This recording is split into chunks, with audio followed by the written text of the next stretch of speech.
Kementerian Sosial memberi perhatian pada kasus pengusiran dan kekerasan yang dialami Elina Wijayanti, seorang warga lansia berusia 80 tahun di Surabaya, Jawa Timur. Polisi juga telah menetapkan 2 tersangka yang membongkar rumah nenek Elina tanpa keputusan pengadilan.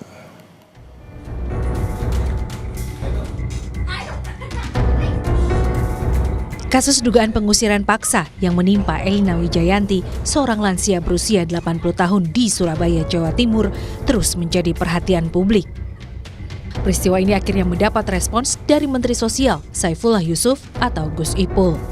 Nenek Elina diduga diusir secara paksa dari rumah yang telah ia huni sejak 2011. Pengusiran itu disertai pembongkaran bangunan tanpa adanya putusan pengadilan.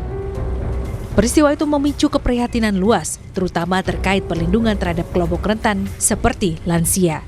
Mensos menyatakan, setiap persoalan yang menyangkut hak dan perlindungan warga negara, khususnya lansia, harus ditangani sesuai prosedur dan hukum.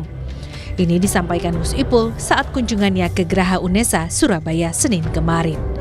Gus Ipul juga mengingatkan masyarakat agar tidak mudah terprovokasi dan menyerahkan penanganan kasus ini kepada aparat penegak hukum.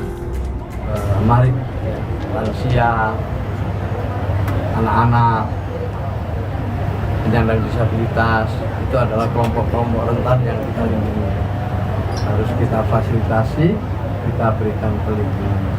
Kalau memang ada masalah, selesaikan dengan baik, ya, supaya orang tua kita, kelompok-kelompok rentan ini benar-benar bisa memperoleh hak. Sementara itu, penanganan kasus nenek Elina di tingkat kepolisian terus berjalan. Polisi telah menetapkan 2 tersangka atas kasus pengusiran dan kekerasan. Salah satunya adalah Samuel Adi Kristanto yang diduga menjadi dalang pembongkaran paksa rumah nenek Elina. 1 tersangka berinisial MY masih dalam proses pencarian.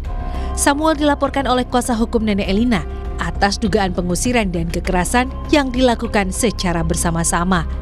Samuel mengklaim sebagai pemilik sah bangunan, sementara nenek Elina menegaskan tidak pernah menjual rumah ataupun tanah yang ditempatinya.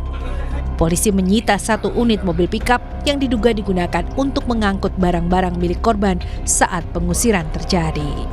Tadi pemeriksaan ahli, kemudian kami juga gelar perkara menetapkan tersangka terhadap 2 orang, yaitu SAK dan MY. Dan kami juga sudah melakukan yang tadi penangkapan terhadap tersangka SAK dan saat ini sedang dalam pemeriksaan. Demikian. Untuk MY sendiri, MY masih tim kami masih di lapangan untuk melakukan penangkapan terhadap MY. Pengusiran dan pembongkaran rumah nenek Elina terjadi pada 6 Agustus 2025. Usai kehilangan tempat tinggalnya, nenek Elina terpaksa pindah ke indekos miliknya di kawasan Balongsari, Surabaya.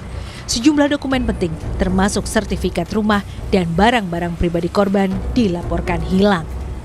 Pemerintah melalui Kementerian Sosial memastikan akan memantau penanganan kasus ini sebagai bagian dari komitmen perlindungan terhadap warga lanjut usia dan penegakan hukum yang berkeadilan. Nyoman Deni, Kompas TV, Surabaya, Jawa Timur.